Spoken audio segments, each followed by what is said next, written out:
And things are deteriorating very rapidly at the moment in terms of the relationships between men and women. It's like we don't know if men and women can work together successfully. But in what ways? Because like in the sexual harassment way.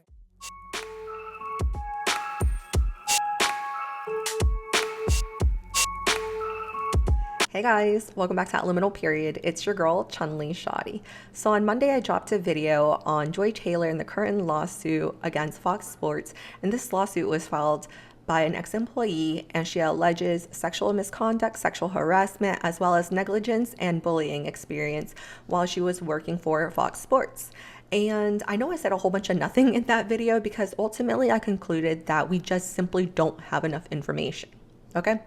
I think that everyone deserves to be viewed as innocent until proven guilty, and Joy is no exception. Okay, so once again, I am not defending Joy, her personality, her attitude, her demeanor, or the things that she talked about. I've criticized Joy, or at least I shouldn't say I criticized, but I've been critical of Joy many, many times on my channel. So I don't ever want to get it twisted, but there's just so much information. There are so many relationship dynamics that we are not privy to, okay? Because again, these allegations are made over a 10-year time span.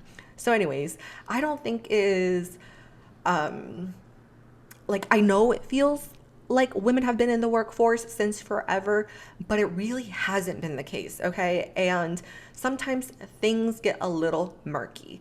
And so that's why today I wanted to take this opportunity and share a conversation with you guys that I found so valuable. And I'm so grateful that I was able to find a version that I'm able to re-upload without getting copyright strike. And they're gonna be talking about women in the workplace and talk about some of those nuances that, again, I say exist, okay? So anyways, I'm sorry if this intro doesn't make sense, but this is the 30th take, so take it or leave it. Let's get into today's video. How do you know? Because I work with a lot of women. Right, well, it's been happening for what, 40 years? And things are deteriorating very rapidly at the moment in terms of the relationships between men and women. It's like we don't know if men and women can work together successfully. But in what ways? Because like in the sexual harassment way. Because 40 years ago I would have been, I would have been Jacqueline's boss, and I could have done whatever I wanted, right? And that there would be almost no recourse that a woman who's working under me would have. Now they have some recourse. I mean, is that a? There was recourse back then too. You could take people to the police. You could do you think that was happening a lot? I mean, like, I think it's a dreadful thing to have to go to the police if you've been sexually assaulted. If you feel like there's a reduction in harm, right? That things are bad. So you feel like right now the atmosphere in corporate workplace is the exact same that it was 40 years ago? No, but I'm not sure. I'm not saying that it's any better. It's not any better. Well, maybe it is. What is? I guess like not to ask you to sort of prove a negative, but I think that there's plenty of evidence if you look at all the stories that are coming out. Do you not feel like any of the stories that you've heard about what Hollywood is like, do you feel like that's not evidence that this is a problem? Evidence that Hollywood is a problem? Yeah. Yeah, but when I look at Hollywood, all these people coming out of Hollywood talking about how sexual misbehavior is a problem, and I think people in Hollywood are talking about that, they've been capitalizing on sexual misbehavior for like 100 years. But that, I mean, look, those are unrelated in a lot of ways. Yeah, like you as a professor should know like about correlation and causation. Like you're basically saying, well, you know, there have been movies with sex in it, therefore a PA on the set of a movie, of course, should be expected to be sexually harassed. No, I'm saying those two are separate worlds in any sort of pure logical sense. Like that is just a classic mix-up of correlation and why are they separate worlds? We don't know how to draw the boundaries. Because here's the question. So do you feel like any movie that has, like, if you talk about sex in your classroom, or if you talk about sort of sexual behavior in your classroom, and another classroom does not talk about sexual behavior at all, you feel like your classroom would have a higher chance or a higher incidence rate of sexual assault or harassment? No, but I would say that if I was part of an organization that built entire dozens of careers on sexual provocativeness, I would be very careful about like waving the ethical flag in the sexual wars. So you think Hollywood doesn't exploit sex? Hasn't the feminists been saying that for 30 years? The entire entertainment industry does nothing but exploit women sexually. Is that true or not? And if it is true, then aren't they contributing to the problem? And if they're contributing to the problem, then where's all the ethical... But you're arguing at that point that Hollywood is one sort of totemic idea, that it is one sort of... that a woman who works in entertainment must then like pledge allegiance to this idea of sort of totemic Hollywood and not come out and give her story. Like you're saying that like if that she's like somehow complicit in all of it. With the degree to which we're all complicit in what's going on. Some women are complicit. Some women might not understand the requirements or some of the activities that might go on behind the scenes, and they might be naive into what actually goes into the industry. But some women fully take advantage of the fact that they can exploit themselves. So going on is unspecified. I said already, you know, we don't know how to have an adult conversation about sex. It's not surprising. It's not the least bit surprising. So, I guess I don't like. So then, what is it then? Like, because this seems to be like the sort of collectivist thinking that you rail against. You know, you're saying that Hollywood is one thing, and that Hollywood made its own bed, and therefore Hollywood should not speak about this issue because they're the ones that were pushing this agenda. No, it isn't that they shouldn't speak about it. Or that they should speak do not carefully have the moral about it. Authority to they should speak. About they should be more careful about it. Do you feel like they're not speaking carefully? Absolutely, they're not speaking carefully. Not in the least. What is out of control about it? The music, everything, the industry. And I'm sorry, but this interview is actually from, I think, 6 to 10 years ago. So this is prior to WAP. This is prior to, but I mean, things are still bad, but things have only gotten worse, okay? And the number of allegations, lawsuits, like I mentioned in the comment section from the Joy video, even Blake Lively is making false accusations right now. She just had a movie that came out, and she is currently accusing the executive producer of sexual misconduct, and there are receipts. So again, I'm going to do a separate video on that, but yeah, it's crazy because this conversation is so timeless because the situations have not changed. Well, trial by public opinion, I suppose, is part of what's out of control about it. Trial by public opinion? Do you think that's what's happening? Yeah, to some degree, sure. It's very... With the Amber Heard situation and Johnny Depp, things will never be the same for him ever again. It's very easy for people to come forward with accusations and demolish someone's reputation. That's trial by public opinion. So, I mean, and we don't have any conversation about the other side of the coin. You don't think women manipulate men sexually for advancement in the workplace? Do you not think that there has been any sort of pushback against this Me Too movement at all? Yeah, there's been some. Okay, so then what do you mean we don't have conversations about the other side? It seems like every time I read any sort of publication, it's split more or less 50-50 and actually increasingly more towards like maybe this thing is out of control. It seems like that narrative is certainly out there. Yeah, true. It has started to emerge in the last couple of weeks. That's true. Yeah. So then... I don't understand. I guess I don't understand the question exactly. Well, my question is essentially that like when you... Is there sexual harassment in the workplace? Yes. Should it stop? That'd be good if it did. That'd be good. Will it? Well... We don't know. Not at the moment it won't, because we don't know what the rules are. Do you think men and women can work in the workplace together? I don't know. Without sexual harassment? We'll see. We'll see. How many years will it take for men and women working in the workplace together? More than 40. To get a sense. We don't know, bro. Mm-hmm. We're new at this. We're new at this. Absolutely. We're completely new at it. It's only been a couple of generations. That's part of the problem, right? Is that we don't know what the rules are. Like what? Here's a rule. How about no makeup in the workplace? Why would that be a rule? Why should you wear makeup in the workplace? Isn't that sexually provocative? No. It's not? No. Well, what is it then? What's the purpose of makeup? Some people would like to just put on makeup. Why? I don't know why. Why do you make your lips red? Because they turn red during sexual arousal. That's why. Why do you put rouge on your cheeks? Same reason. So your argument... I'm not saying that you shouldn't wear makeup. No, I'm not saying that. But you're saying that I'm saying we don't know what the rules are. Makeup in the workplace, that they have sexualized themselves in a way. That's what makeup's for. That's self-evident. Why else would you wear it?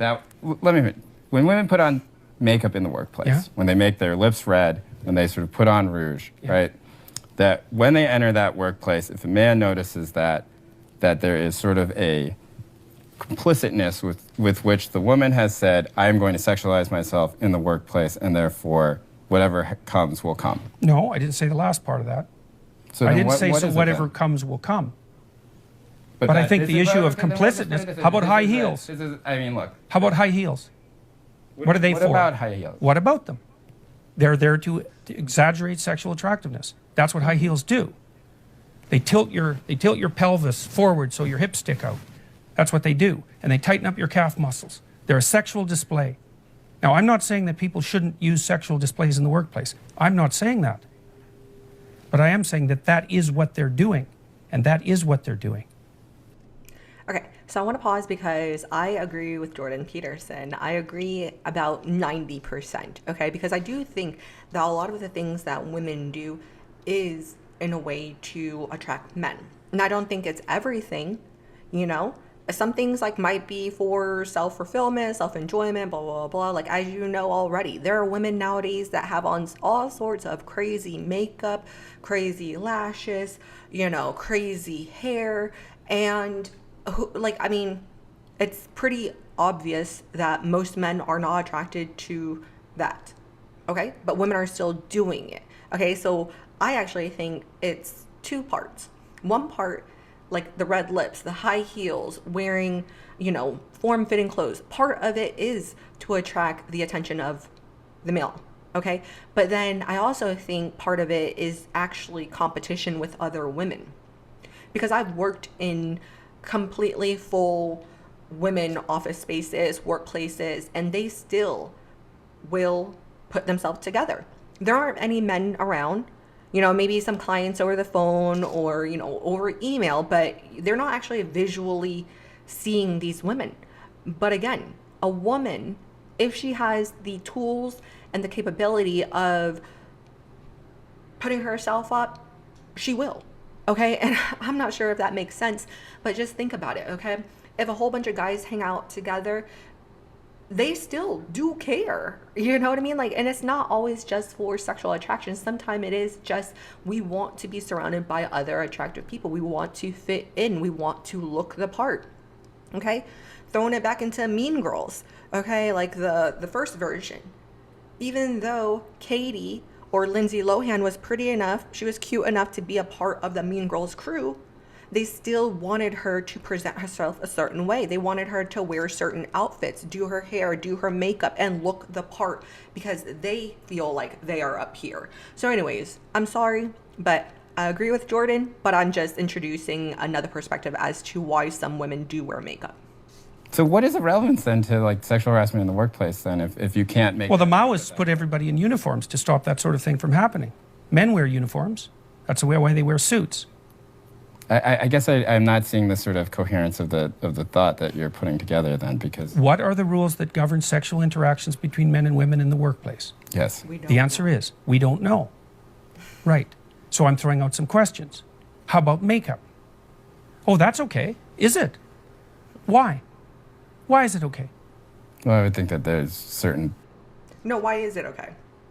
He's going to give a bullshit answer, probably say a whole bunch of nothing, but no, I'm asking the viewers. Why is it okay for women to wear makeup in the workplace? Ownership over one's body that they can take without... How about negligees? Well, look, if you That's going too far. If you had a workplace with negligees, I think that there would be some sort of standard idea that maybe that would be a sexualized... Okay, so there's some line between lipstick and negligees that we don't want to cross. Okay, fair enough. Where exactly is the line? Well, I think that, you know, much like Justice Scalia said with pornography, it's something that you can feel, or that you know it when you see it. I would say that maybe that sort of... So it's completely subjective then, is what you're saying. Okay, because just taking negligee out of the question, do you guys remember Teacher Bay? Do you guys remember her? The elementary school teacher that was wearing form-fitting outfits. And again, it is because she is a bodacious woman, not because she is wearing clothes that is just too small for her. She just has a very feminine body, okay? And even then, a lot of people were saying it's inappropriate because of the setting, okay? So again, there's a lot of context with things, okay? Because perhaps if you're a bottle girl, wearing a negligee is completely appropriate and acceptable and encouraged. If you're a sports anchor on Fox Sports, maybe being able to wear a form-fitting dress or a low-cut top, okay? Because you see that with weather girls from other countries anyways. But, I mean, like, again, where is that line? Who defines what professionalism is? And again, we should have the conversation because that's why these situations happen. What's confusing to me and I really do just mean this in sort of a debate sense, which is that like these sorts of big collective ideas, they're things that you feel like are sort of derived through evolution, that people do come to a consensus that is meaningful. I don't think that anyone would say that wearing makeup to the office is in some ways like sexually deviant or something like that, or that it's inviting a sort of atmosphere of sexuality within the workplace. I would say that. The second part, sure. It's exactly what it's doing. Okay, why else would you wear lipstick? Complete the thought for me then, because that's the part that I'd like for you to do. Like, complete the thought. A woman... I'm not saying that women shouldn't do it. And I'm also not saying that it should be banned. But I'm saying that you're absolutely naive if you don't think that that has anything to do with sexuality. Or sexual harassment? Does it have something to do with sexual harassment in the workplace? I don't know. Because I don't know. Okay, sorry about that. But he said it had everything to do with sexuality. But sexuality does not always have to result in sexual harassment. Again, I'm going to repeat that. Wearing lipstick is an indicator of sexuality, okay? However, that does not mean that it has to exclusively lead to sexual harassment. It's kind of like wearing a miniskirt in an alley, you know? What the rules should be that govern the interactions between men and women in the workplace. Should people be allowed to flirt in the workplace? Do you feel...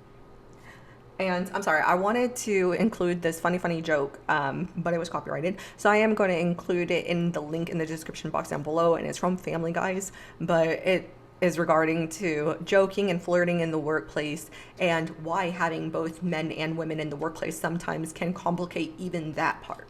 Even that, because men and women don't even have the same type of sense of humor. And I'm actually going to tell you guys the joke because I'm a spoiler alerter. Okay. So Peter was in the break room, and the joke was, and he was saying this to a group of men, why do women have boobs? So we have something to look at when we're talking to them. I think it's funny. But apparently, the next woman that walked into the break room and he told that joke to, nah, not so much, okay? But again, no harm, no foul if the woman didn't exist in that workplace. Okay, it would have just been a little dirty joke, whatever, and we move on with our day. But nowadays we have to be super concerned and super aware of how people are going to perceive some of the things that we say. Isn't that just, that's stressful? Let's just, yes or no question. Do you feel like women wearing makeup in the workplace contributes to sexual harassment in the workplace? Sure, it contributes. And so what should be done about that? You as a clinician who believes that there should be prescriptive ideas that don't mandate behavior, but that will guide behavior. I don't know. I don't know what the answer to that is. Do you feel like women shouldn't wear, do you feel like a serious woman who does not want sexual harassment in the workplace, do you feel like if she wears makeup in the workplace that she is somewhat being critical? Yeah. Okay. I do think that. Because, yeah, if you're wearing negligee to work and you now are getting unwanted attention or passes made at you, it is somewhat hypocritical because you put yourself into that position. You increase the sexual desirability of yourself. Okay, let's move on. I don't see how you could not think that. It's like makeup is sexual display. That's what it's for. Oh, you know what? Good example. If a man is walking around in gray sweatpants and a stringer, okay, unless you're inside a gym setting, if you're wearing that, you may or may not get unwanted attention from the opposite sex, okay? You may get some women that make a pass at you because they assume based on the way that you're dressed that that's what you're asking for. And again, we're not victim blaming, we're just contextualizing things, okay? Say, well, I want to look more attractive. It's like, what do you mean attractive by attractive for who? Exactly? Attractive to who? Okay, so that concludes the video, and like I say, the water is murky because we don't actually know the rules. We don't. What is considered flirting? You know, because I'm actually gonna have a second video on this. I have a conversation related to Jason Whitlock, Skip Bayless, and Shannon Sharp, okay? And they're gonna talk about some of the competition in the workspace that Jason witnessed. But anywho, like I said, we just don't know the rules. They're not clearly defined. What is inappropriate to wear in the workplace, we don't know anymore. I actually, you know what? I have a video that I was hesitating to release, so I'm gonna go ahead and start editing that now. And so hopefully you guys will get it by the end of the week. And it should make sense with the current conversation we're having. So good timing. But I'm not sure if you guys have heard it. And if you haven't, Google it. Office siren. SIREN. Office siren. Okay, there are plenty of women out there that are currently striving to sexualize themselves in the workplace, and they're also giving tips on how to do so. How to dress like an office siren. First, start with a fitted blouse, turtleneck, or high neck tank. Next, a pencil skirt or low-waisted fitted trousers. For shoes, a pointed kitten heel. Put your hair either up and a little undone or down and sleek. The most important part, a pair of rectangular glasses. Work bag is optional, and that's it. How to dress like an office siren. First, start with a fitted blouse. Next, low-waisted fitted trousers. For shoes, a pointed kitten heel. Put your hair down and sleek. The most important part, a pair of rectangular glasses. Work bag is optional, and that's it. Anyways, I've enjoyed today's conversation. I hope you guys did too, and I look forward to speaking with you guys next time. Bye.